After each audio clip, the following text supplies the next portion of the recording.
చుట్టూ ఇంతమంది ఉన్నా కూడా మనకి ఇంకా ఎవరో లేరని ఫీలింగ్ ఉంటుంది. ఎవరో మనని యాక్సెప్ట్ చేయాలి, ఎవరో మనని ప్రేమించాలి అనే ఫీలింగ్.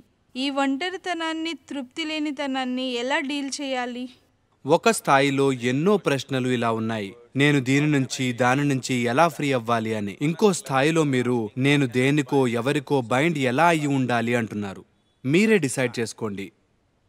మీ జీవితంలో హైయెస్ట్ వాల్యూ ఏంటో? ఫ్రీడమా, బాండేజా? నాకా పదం వినబడాలి ప్లీజ్. Oh freedom. కానీ మీరు ఫ్రీగా ఉంటే తప్పిపోయినట్టు ఫీల్ అవుతారు. ఇప్పుడు మీరు పరమానందంలో ఉన్నారనుకోండి, నాలాగా మీ చుట్టూ ఎవరున్నారో ఎవరు లేరో మీరు పట్టించుకుంటారా? అందరూ ఉంటే ఫెంటాస్టికే, వెళ్ళిపోయినా ఫెంటాస్టికే. ఎందుకంటే మీ జీవితానుభవం మీకు ఏముంది ఏమి లేదు అనే దాన్ని బట్టి డిసైడ్ అవ్వదు. అది మనుషులైనా వస్తువులైనా తిండైనా ఏదైనా సరే, ఏది డిసైడ్ చేయలేదు. మీరు ఉండే తీరుని ఎప్పుడైతే మీ బయట ఉన్న విషయాలు డిసైడ్ చేయవో అప్పుడు లోన్లీనెస్ అనే మాట మీకు ఉండదు. నిజానికి మీరు లోన్లీగా ఉండటమే ఎంజాయ్ చేస్తారు. ఎందుకంటే మీకు నచ్చినా నచ్చకపోయినా ఈ వయసులో ఇది అర్థం చేసుకోవటం కొంచెం కష్టమే. కానీ మీకు నచ్చినా నచ్చకపోయినా మీ శరీరంలో మీరు ఒక్కరే ఉంటారు, అవునా కాదా? మీరు ఇంటరాక్షన్ చేసినా, ఇంటర్ కోర్స్ చేసినా, ఇంకొకటి మరొకటి చేసినా ఈ శరీరంలో ఉన్నది మీరు ఒక్కరే, అవునా? హలో,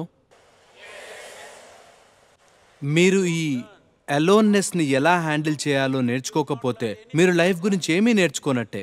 ఇదే చాలా అందమైన విషయం.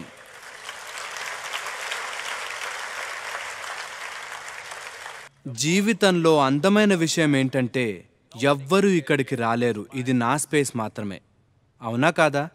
ఇది ఎంతో అందమైన విషయమా కాదా? నన్నెవ్వరూ ఇన్వైట్ చేయలేరు. వాళ్ళు నన్ను బంధించవచ్చు, టార్చర్ చేయొచ్చు, ఏదైనా చేయొచ్చు. వాళ్ళు నన్ను ఆక్రమించలేరు, ఎందుకంటే నా స్పేస్ నాకే సొంతం. కానీ ప్రస్తుతానికి ఈ గేమ్ని ఎంజాయ్ చేద్దాం. ఎందుకంటే మనం ఇలా చేసేది జస్ట్ ఒక గేమ్ అంతే. లైఫ్ ఎప్పటికైనా ఎండ్ అవుతుంది. ఇంపార్టెంట్ విషయం ఏంటంటే నీలో నువ్వు ఎలా ఉన్నావనేదే.